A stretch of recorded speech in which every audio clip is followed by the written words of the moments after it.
A group of adventurers, one day destined to be known as the Void Boys, find themselves in Phandalin, questing for gold and renown, and saving the town from Glassstaff, a powerful mage they successfully fight off, but end up coming to blows with many times over their adventuring years.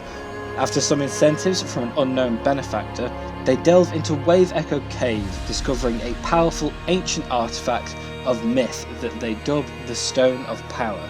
Discovering they've been tricked into retrieving the stone by the archdevil Mephistopheles, they discover the whereabouts of more artifacts they nickname Infinity Stones, and attempt to collect them all to keep them out of Mephistopheles' hands.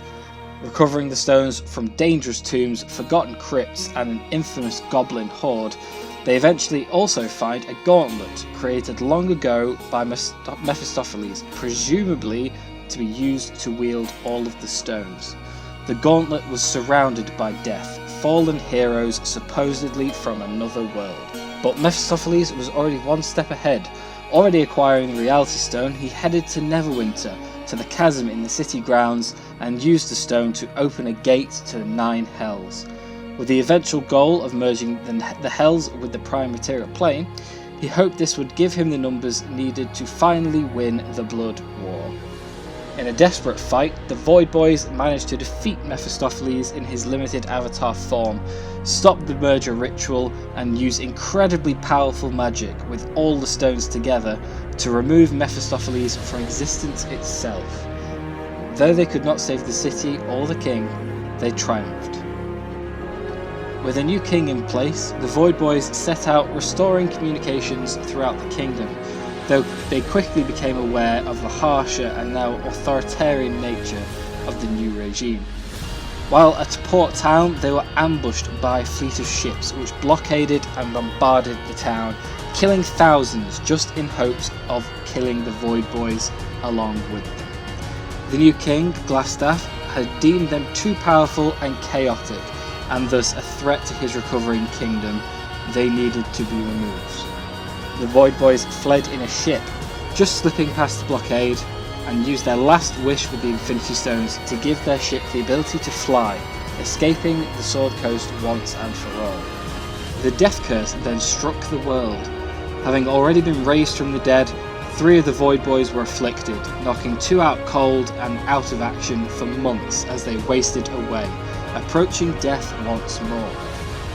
Tracking the curse to its source in Chult, the 2 remaining Void Boys searched Port Nyanzaru and the Jungle Peninsula from the skies, eventually finding the lost city of Omu, the tomb of the 9 gods, and finally the source of the curse, the Soulmonger, feeding an Atropal, a failed and undead god. Embedded in its forehead, Acererak had clearly used the Soul Stone to conjure this powerful curse.